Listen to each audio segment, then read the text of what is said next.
Imagine a place so terrifying, so hidden, that even speaking its name could get you disappeared. Not killed. Not imprisoned. Just erased. Welcome to Sednaya prison. 30 kilometers north of Damascus, buried in the rocky hills of Syria, sits a fortress cloaked in silence and death. No one ever leaves it the same. Many never leave at all. They call it the human slaughterhouse. But that's not just a nickname. It's a confession. A warning. A prophecy. The gates still stand, rusted and scarred, but intact. The slogans on the walls are still visible under layers of bullet holes and ash. Our prisoners are the wound of victory and the pain of the soul. If that sounds like something written by demons, it's because it was. This isn't a metaphor. This is Syria's most secret prison, designed not to hold criminals, but to crush humanity itself. December 8, 2024. For the first time in history, cameras were allowed inside. What they found was worse than any horror film. Bloody walls, shackles still dangling, beds without mattresses, but soaked in dried blood. The silence screamed louder than any words. One survivor said, "They took me down a narrow hallway. I thought I was going to die. But it turns out I was already dead to them." Let me ask you something. What if your brother disappeared tomorrow? No trial. No explanation. Just gone. Would you keep searching? Would you even know where to start? In Syria, 250,000 people were disappeared. Most were last seen being dragged through these gates. Their families searched for decades. But Sednaya doesn't give people back. The prison was built in 1987, not for security, but secrecy. A triangular maze of corridors and layers of walls. Watchtowers. Trenches. Barbed wire. And one floor beneath ground, where no screams escape. Soldiers stationed there say even they weren't allowed to ask what was happening below. Some were threatened. Others simply disappeared. One former guard whispered, "It was designed to break people, then erase them." And it worked. Chapter break/narrator pause. When I stepped through those gates, I didn't smell death. I tasted it. Let's talk about what's really inside. The cells are coffin-sized. No lights. No air circulation. Concrete walls radiating cold. Inside, prisoners sat for weeks. In pitch black. Surrounded by silence so deep, they began to hear their own blood. No window. No clock. No sense of time. Just hunger. Fear. And pain. One prisoner survived 15 years. He was a doctor. His crime? Praying at the wrong mosque. He was never charged. Never tried. Just taken and forgotten. You think this can happen in modern times? That we left this kind of brutality behind? Think again. The Assad regime wasn't just a government. It was a mafia state. And Sednaya? It was their tool of terror. Here's a hook you won't forget. Inside Sednaya, there was a machine. They called it the human press. Its purpose? To crush the bodies of those executed, so they could fit more corpses in fewer bags. Let that sink in. They were compacting people like garbage. Even now, when you walk through the halls, the floor feels soft. Not from carpet. From rot. There are rooms where the smell has never left. Not even after months of cleaning. Not even with the windows open. Why? Because that's not just a smell. That's trauma embedded in the walls. And yet, that's just the beginning. Because Sednaya wasn't alone. There are dozens, maybe hundreds, of ghost prisons scattered across Syria. But Sednaya? It was the heart. The symbol.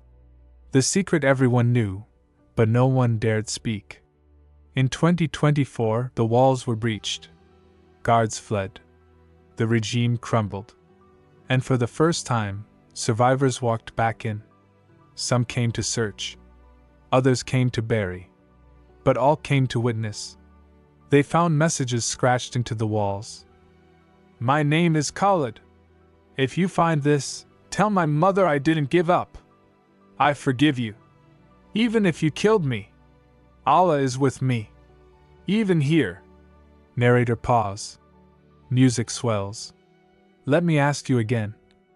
What kind of place makes men write their last words in their own blood? This isn't a horror story. This is history.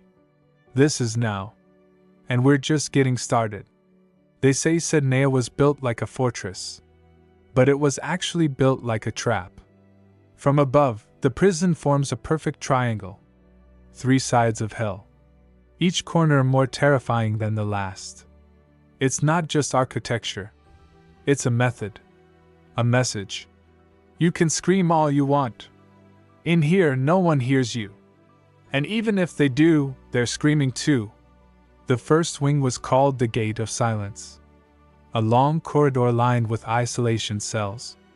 Each cell measured just 1.5 meters wide. No bed. No toilet. No window. Just a drain in the floor. And darkness.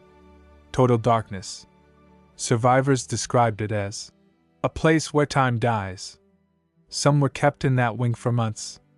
One man stayed 6 years. He forgot what sunlight felt like. He forgot the sound of his own voice. He began to hallucinate, his mother, his children, even God. But the guards would beat him for talking to ghosts. The second wing? They called it the Stairs of Blood. Why? Because that's what you crawled down when they broke your legs. Every prisoner was forced to descend it during reception. That's what they called the first beating.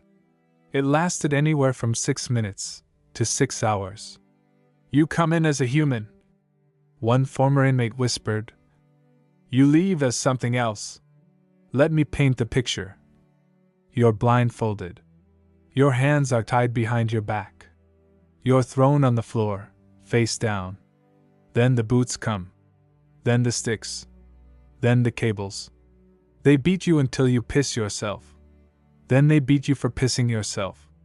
It never ends. Not until you forget who you were. One survivor said. After 5 hours, I forgot my name. But I remembered theirs. He meant the guards. Because they didn't wear masks. They didn't hide. They wanted you to know exactly who was killing you. Narrator pause. Dramatic silence. Imagine this. You're locked inside a 4 by 6 foot cell. There are 19 other men in there with you. No beds. No food. No toilet. Just heat. And the stench of unwashed skin and open wounds. Now imagine staying there. For 800 days. That's real. There's a room in Sednaya where exactly that happened. It's still there. You can see the etchings on the wall. Dates. Names. Final prayers. Some wrote messages in toothpaste and blood. Third wing, the pit. No cameras. No drawings. No known survivors. Only rumors. Rumors of a place where prisoners were fed once every 3 days. Where bodies were stacked and left to rot. Where children were once heard crying, only to go silent forever. Some called it the Black Room. Others called it the Godless Chamber.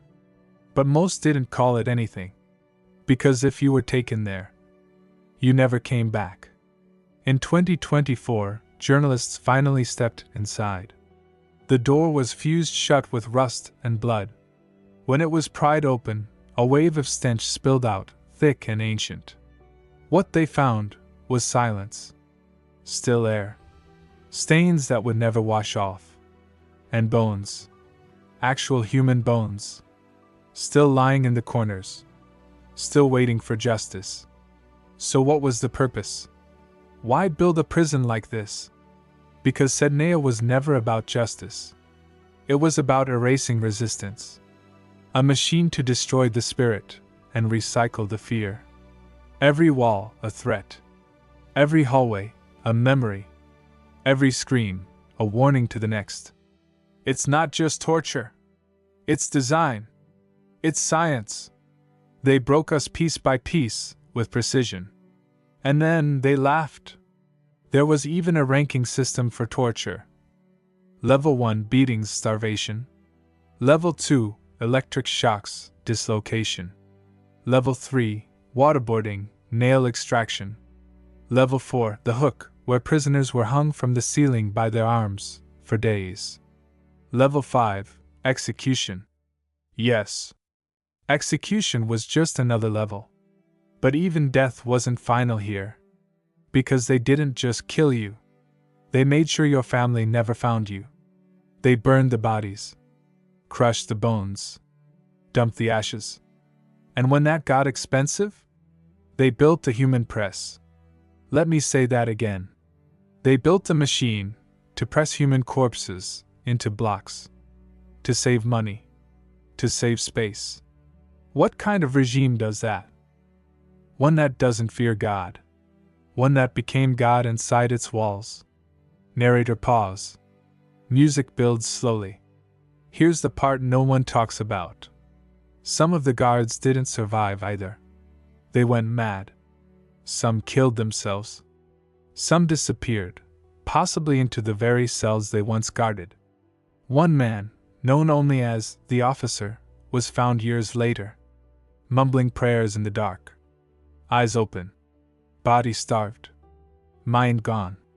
He said just one thing before collapsing. The screams never stopped. I thought they would. But they never did.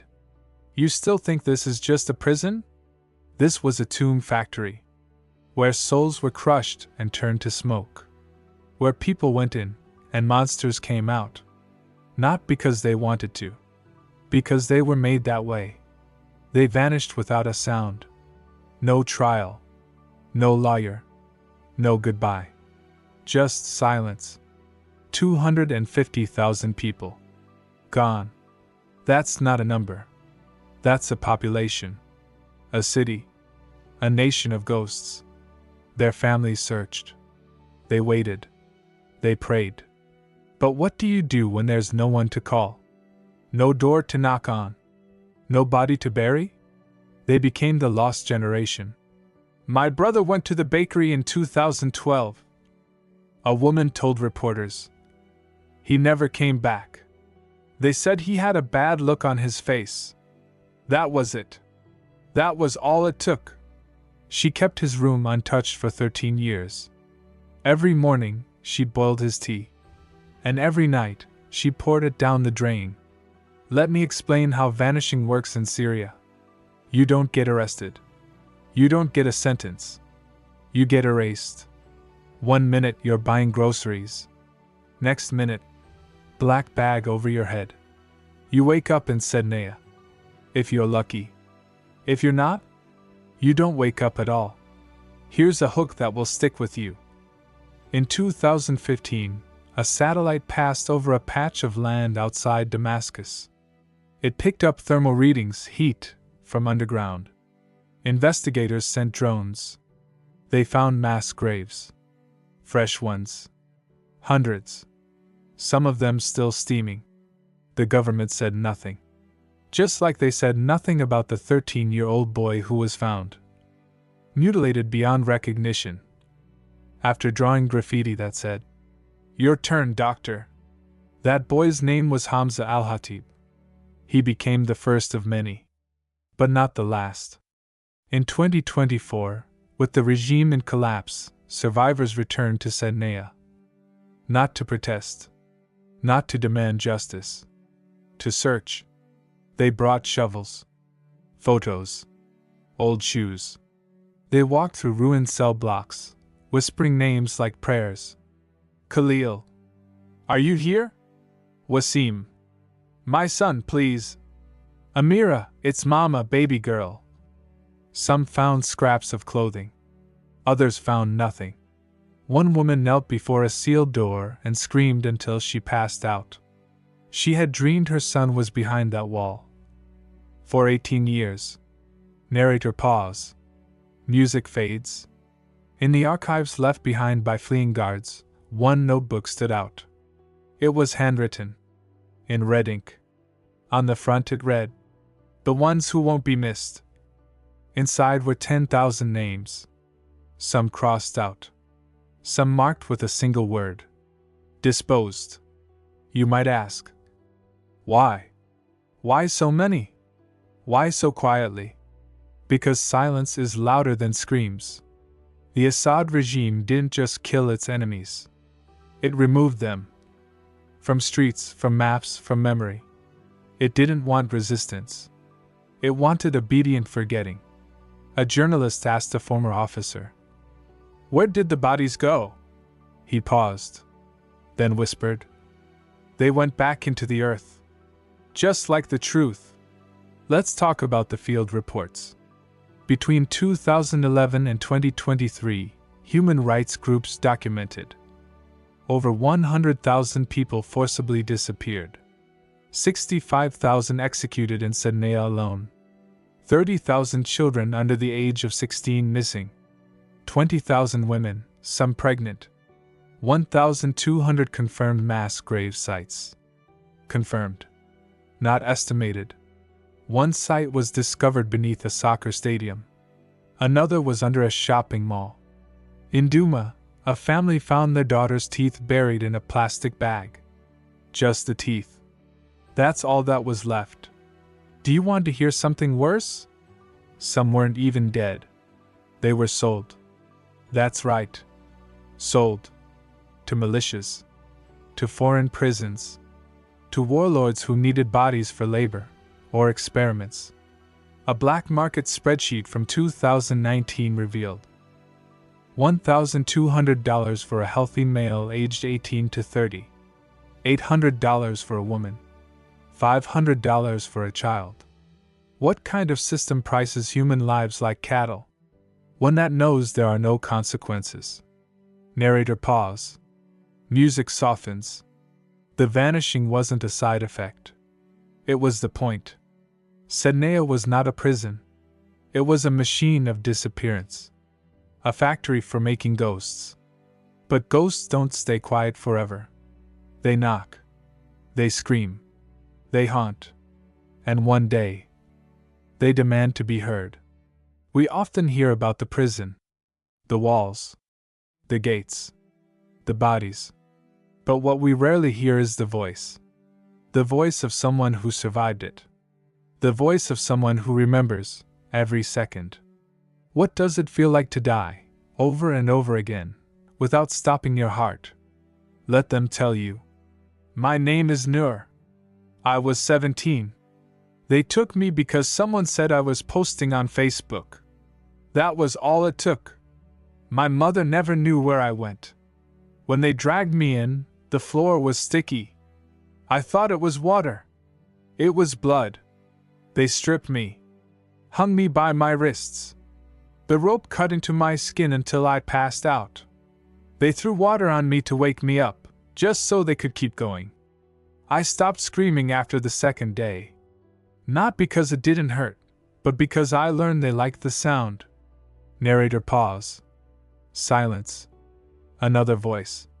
My name was Khaled. I don't think I exist anymore. We were 30 people in a cell made for 5. You slept by squatting. If you laid down, you'd suffocate someone. People would die in the night. We'd stack them by the door. If the guards came and found a body, they beat us. If we hit it, they'd beat us more. So we just stopped reacting. I watched a man die sitting up. He didn't scream. He just slowed down. Like a machine running out of oil. We weren't allowed to speak. Even a whisper could get you electrocuted. The guards would play music, loud, distorted. It wasn't for entertainment. It was to drown out the screams. They didn't want the other prisoners to hear. They wanted us to think we were alone. Then came the rituals. At 5 a.m., every morning, prisoners were lined up against the wall, blindfolded. One by one, they had to state, I am dirt. I am not worthy. I serve my master. Anyone who hesitated was dragged away.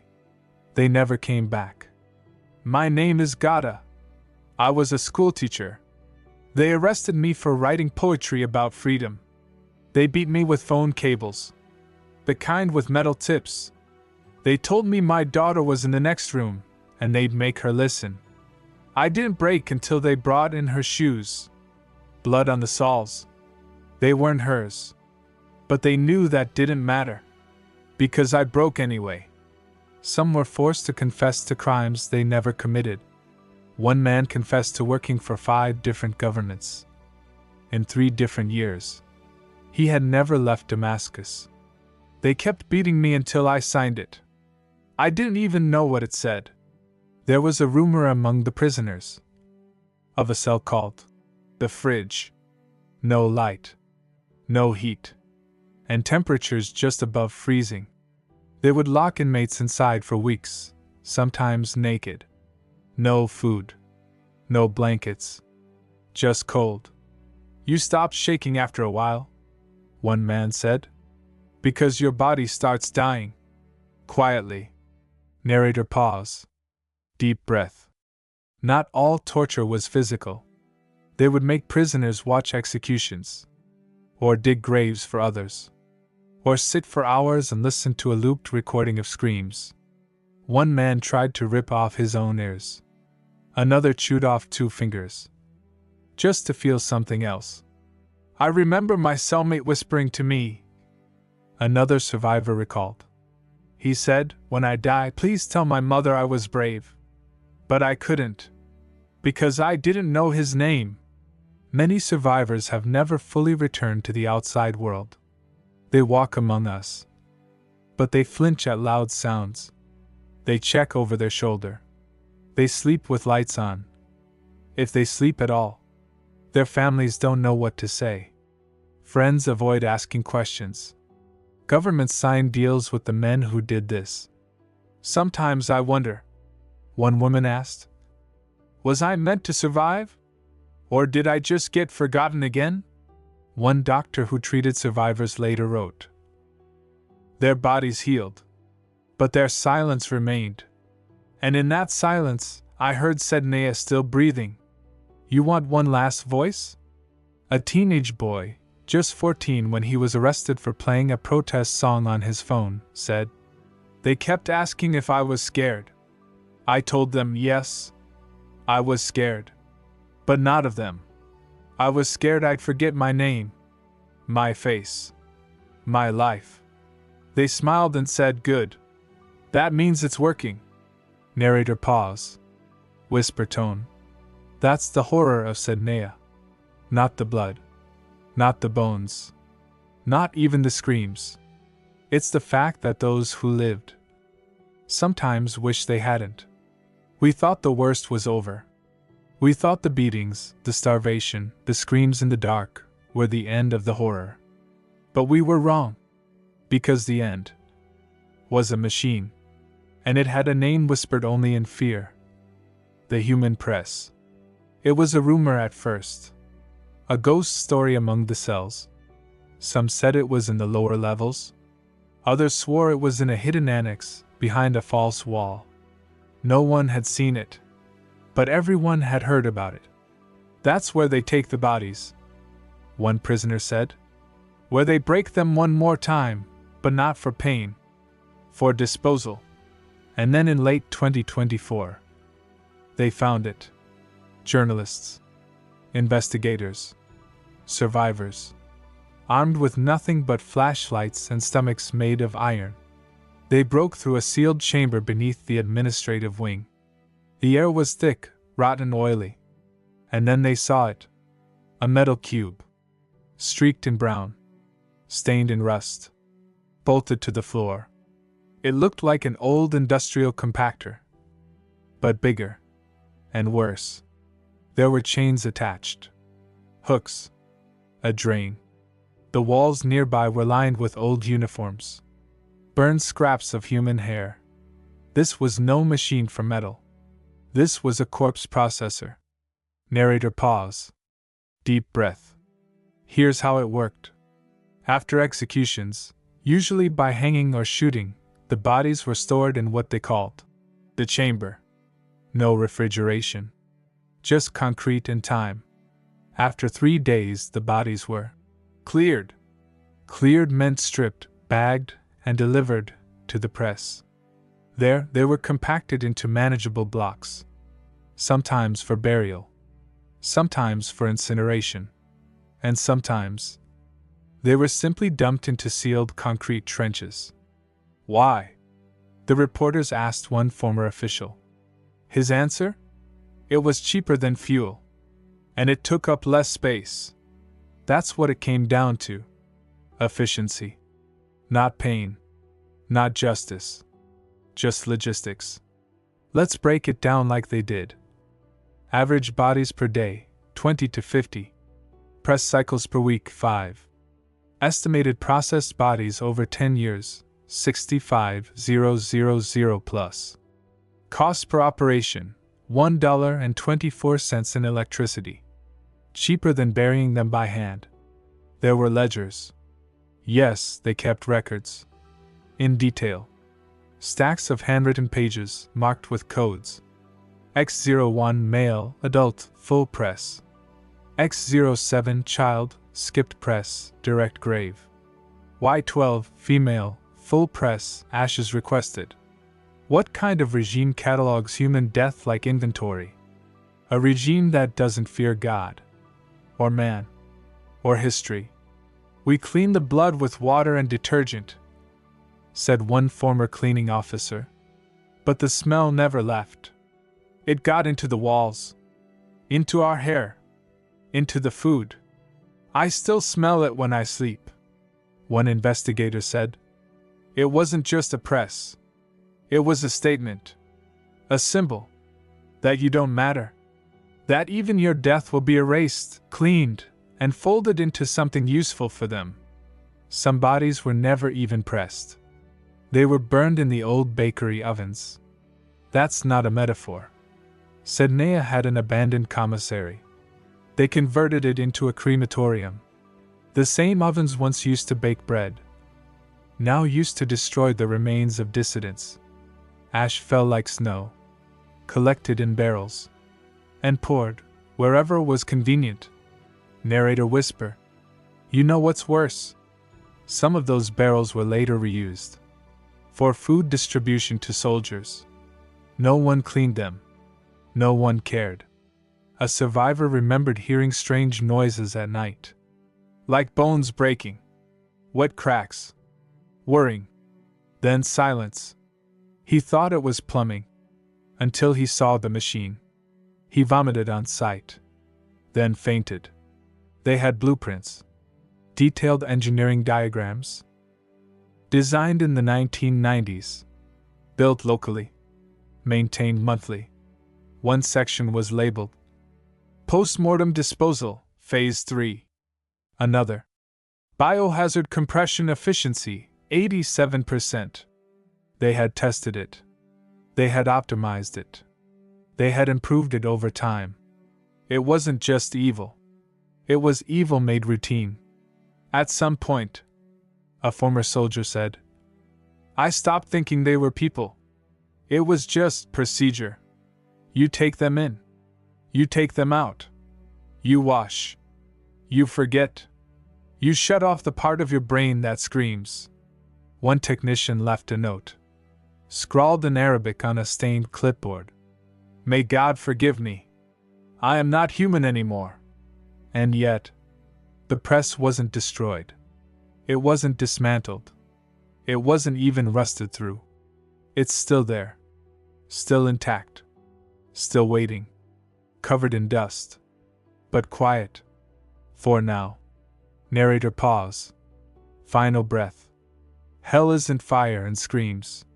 Sometimes it's a room. A machine. And a man paid to push the button. If Sednaya was the heart of terror, then the Captagon factories were the blood that kept it pumping. Because terror is expensive. And blood money comes easy if you know where to look. In a dusty industrial park outside Damascus, hidden behind Fruit Processing Facility No. 7, was the beating core of Syria's newest empire. Not oil. Not weapons, but drugs. They called it white gold, said one defector, because it was cheap to make, easy to hide, and impossible to trace. Captagon, a stimulant, a cousin of methamphetamine, nicknamed the poor man's cocaine. But make no mistake, it's not cheap because it's weak. It's cheap because it's everywhere. And in Syria, it was produced by the tons. Let's break it down.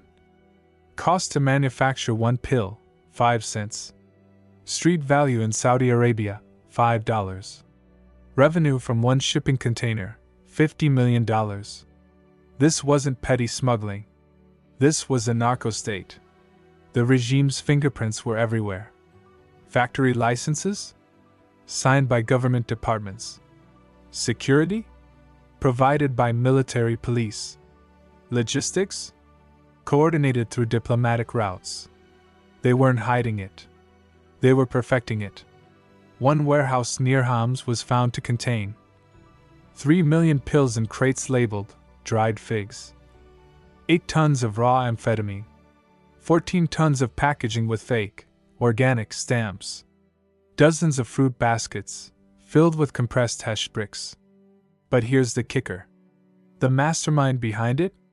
Mar al-Assad, brother of the dictator, general of the Republican Guard.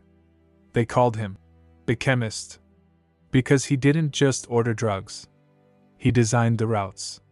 He controlled the labs. He negotiated with foreign buyers. You want evil? Picture this. A convoy of trucks marked humanitarian aid crosses into Lebanon. Inside? Bananas. But slice them open, and you'll find them stuffed with pills. Real bananas. Real pills. Real death. We shipped to Egypt, to Libya, to Sudan, to Europe, a former trafficker admitted. But the biggest market? Saudi Arabia. Gulf youth. The sons of the rich. Each tablet was marked with 2 crescent moons, the symbol of purity. Except it wasn't holy.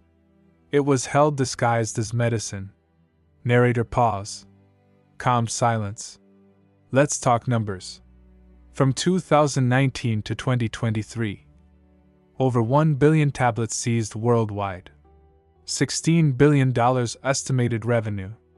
72% of the Captagon seized globally traced back to Syria. Not Mexico. Not Colombia. Syria. A narco-empire, run not by cartels, but by the government itself. And the profits? They didn't rebuild hospitals. They didn't fix roads. They didn't feed the starving. They bought bullets. They funded prisons. They kept the machine of Sednaya alive. Here's the full circle. A man is arrested for opposing the regime. Tortured in Sednaya. Executed. His body pressed into nothing. That same week, his son, addicted to Captagon. His neighborhood, flooded with pills. His country, exported to ruin. We became a country that fed on its own misery, said one survivor. They made us sick, then sold us poison, then blamed us for dying. They didn't just hide Captagon in bananas. They packed it inside. Potatoes. Electric transformers. Car bumpers. Granite tiles. Boxes of prayer books. Even baby formula. One shipping label read, "From the Syrian Arab Republic, export, children's health products." Inside? 800,000 pills. The packaging was perfect. Clean. Professional. Labeled in English, French, Arabic. Logos printed. Barcodes scanned. Because this wasn't amateur. This was corporate evil. We used the same machines we once used for canned peaches, said one former plant worker. But instead of fruit, it was fentanyl. The regime mixed Captagon with other drugs. Opiates, sedatives, even rat poison. To increase the kick. They didn't care about side effects. They didn't care about overdoses. Because the buyers weren't Syrians. They were outsiders. And if some made it back home?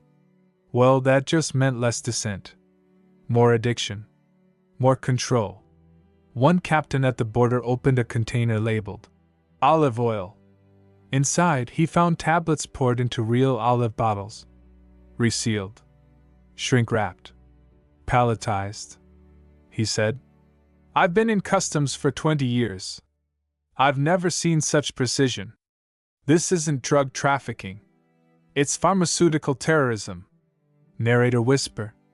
They turned the entire country into a production line of death. And they smiled while doing it. The Captagon didn't stay in Syria. It slipped across borders. It snuck into cities. It flooded nightclubs, high schools, refugee camps. And no one saw it coming. Because it didn't come in duffel bags. It came in shipping containers. Sealed. Certified. Smiling. In 2022, a port inspector in Naples opened a crate labeled ceramic tiles. Inside? 42 million tablets. Estimated value, $250 million. Destination, Italy, Germany, United Kingdom. The pills were stamped with crescent moons. They came from Latakia, Syria. Customs called it the largest synthetic drug shipment in European history. Same year. Different port. Jeddah, Saudi Arabia. A shipment marked pomegranates. But when one fruit burst open, pills spilled out. The whole cargo was Captagon, hidden inside real fruit. Saudi authorities seized over 30 million doses. The regime denied everything. But a digital tracking chip inside one crate? It pinged back to a government-controlled warehouse in Damascus. "It was brilliant," a former smuggler said. "They disguised poison as nutrition. And the West bought it by the ton." Let's look at the routes. Syria, Lebanon, Europe, via sea. Syria, Jordan, Gulf states, via trucks. Syria, Turkey, Eastern Europe, via forged docks. Syria, Egypt, Africa, via NGOs. Captagon became Syria's #1 export. More than oil. More than textiles. "We found it in everything," a customs official in Romania said. "Tiles. Engines. Diapers. Even holy books." In 2023, Turkish officials intercepted a Quran shipment. Inside? 1.2 million pills. Narrator pause. Slow music. How do you stop a drug when it hides inside the sacred? But here's where it gets darker. Captagon was never just for profit. It was for power. It targeted gangs in Marseille, militias in Libya, teenagers in Jordan, refugees in Greece, party kids in Berlin. It hooked the poor. It fueled the violent. It numbed the hopeless. And every pill traced back to a regime that used torture to silence, and addiction to control. The UN knew. Interpol knew. So did the DA. But no sanctions came. No raids. No war. Because Captagon wasn't just profitable for Syria. It was useful to others. In 2023, leaked cables revealed European banks processed wire transfers from shell companies tied to al-Assad.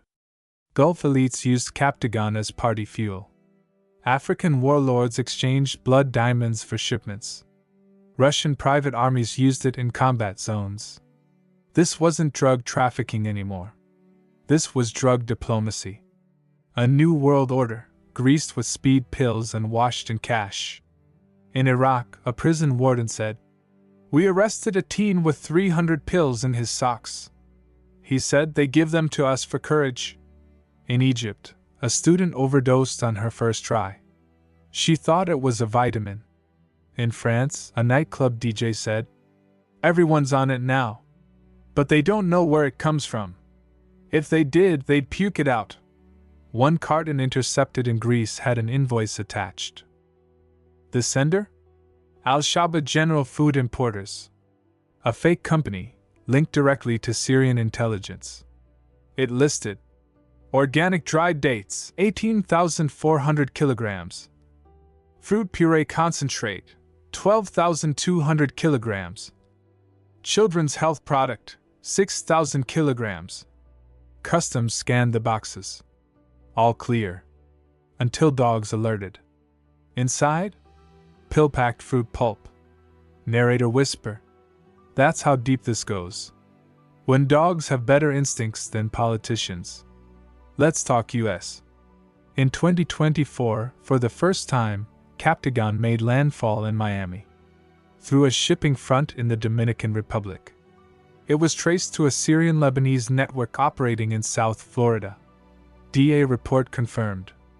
12 arrests. $47 million in pills. 3 local officials under investigation for facilitation. 1 shipment was hidden in bottles of children's cough syrup. Another in plastic Jesus statues. This wasn't accidental. This was mockery. A regime so drunk on blood and profit. They wrapped death in faith and medicine. By 2025, over 1.1 billion pills had been seized across 23 countries. Experts estimate that's only 10% of what's actually moving. Final stats. $30+ billion earned. 50+ front companies created. 17 countries directly implicated in laundering or smuggling. 0 high-level arrests in Syria. The drug kept the regime alive. And it kept the world distracted. Because who's going to bomb a country? That's supplying your enemies with just enough chaos to control them? Narrator pause. Cold silence. This wasn't a trade. It was a message. We may be sanctioned. We may be isolated. But we still control your streets. Your parties. Your children. And they weren't wrong. Every empire of terror thinks it will last forever. But every one of them falls. In the darkest corners of Syria. Beneath the weight of iron gates, death machines, and blood money. A different kind of movement was born. Not with guns. Not with slogans. With cameras. Flash drives. Microphones. Truth. They were students. Mothers. Ex-soldiers. Smugglers who switched sides. People like Rasha. My brother died in Sednaya. I never got his body. Never heard his voice again. But I found the man who took him there. He lived in my town. So I joined the network. We filmed him. Followed him. We found the orders. We traced them back. And we sent it all to Berlin. Berlin. Paris. Oslo. New York. Small cities. Quiet offices. But inside them, the real resistance was alive. NGOs like Truth Trace, Free Syria Archive, Justice for the Vanished, began collecting evidence. Smuggling out hard drives, flight manifests, execution rosters, witness testimony. One survivor testified. They made me watch them hang 10 people. I memorized each face. When I escaped, I drew every one of them. That drawing? Now part of a UN war crimes file. In 2022, a defector codenamed Sahel brought the regime's worst secret. Blueprints for the human press. Signed. Dated. Approved by Mar al-Assad himself. The world could no longer pretend it was a myth. Narrator pause. Music rises. But exposure wasn't enough. Because power doesn't fear shame. It fears collapse. And that began, quietly, with money. In 2023, whistleblowers inside Dubai leaked financial trails. 84 shell companies. 17 fake charities. Over $6 billion in narco revenue. All routed through European and Asian banks.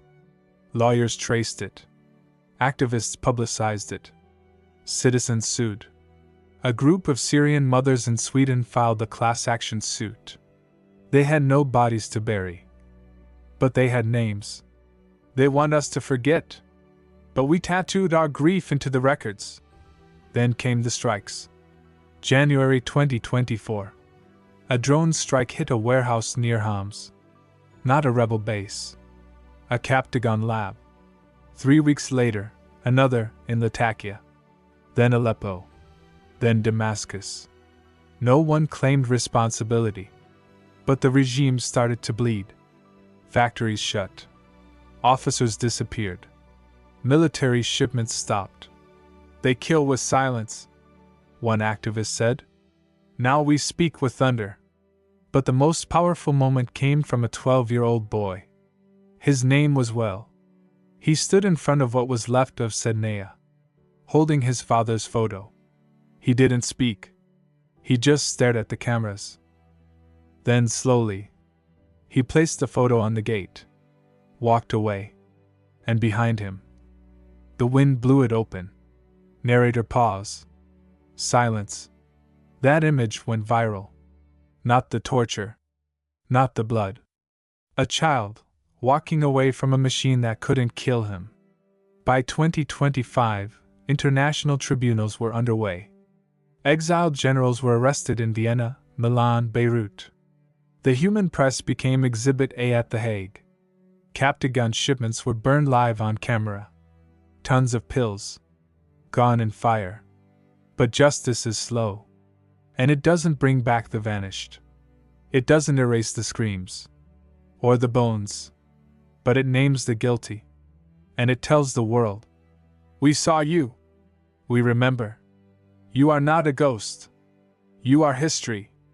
In one underground office, a whiteboard still stands. On it, 4 names left uncaptured.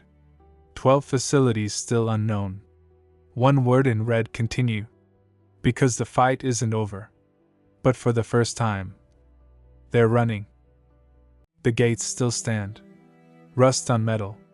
Concrete chipped by time and war. But now they are open. Not to let prisoners in, but to let the world witness. In 2025, Sednaya was declared a historical site of atrocity. The words carved into stone at the entrance now read, "Here stood silence. And here we chose to break it." The prison no longer echoes with screams, but with footsteps. Visitors, survivors, students, and journalists recording the unthinkable, so that it is never doubted again. Narrator pause. Quiet wind. The cells are still there. They haven't been repainted. They haven't been sanitized. The walls are cracked.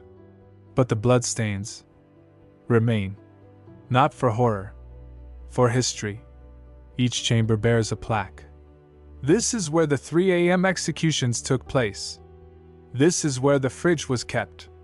This is where she carved her daughter's name with a spoon. People leave flowers, notes, drawings. On the wall of cell B23, a message now reads, "You are not forgotten. I breathe for you." There's a museum now.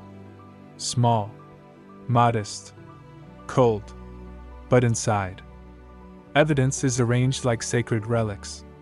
A torn blindfold, a cable used for beatings, a ledger page with 132 names, the steel lever from the human press, a cassette tape with actual audio from the underground cells. Visitors wear headphones. They sit. They listen. Many cry. Some scream. No one leaves the same. It's like hearing the ghosts speak. A visitor from Canada wrote in the guest book. And knowing they never stopped screaming. In the central courtyard, a tree now grows. Planted by Well, the boy who placed the photo at the gates. He called it the Tree of the Returned. For every branch that grows, a missing name is added to the memorial wall. Outside the prison, there's a new building. It's not military. It's an archive. Inside, exiled lawyers, survivors, and UN volunteers work to build the registry of the vanished. 274,000 names collected. 192,000 marked as unconfirmed. 32,000 marked as believed executed. 7,000 marked as survived. Every week, the numbers change. Because every week, more people speak. One mother came every day for 6 months. She would sit beside the gate, silent, motionless. Then one day, she brought a chair, a notebook, and began to write. Page after page. Names, dates, stories. They killed my son, but I gave birth to memory. Her words, now engraved in marble. Narrator pause. Music soft, reflective. What is justice? For some, it's a trial, a name in a court, a sentence. But for others, it's being believed. It's standing inside a place of death and hearing your story told by someone who wasn't even born when it happened, and knowing it will be remembered. Sednaya is no longer a prison. It is a scar, a shrine, a warning, and perhaps most of all, a promise. We were buried, but we were seeds. The end. If this story moved you, don't forget to like the video and subscribe to our channel for more powerful stories like this one. Thank you for watching.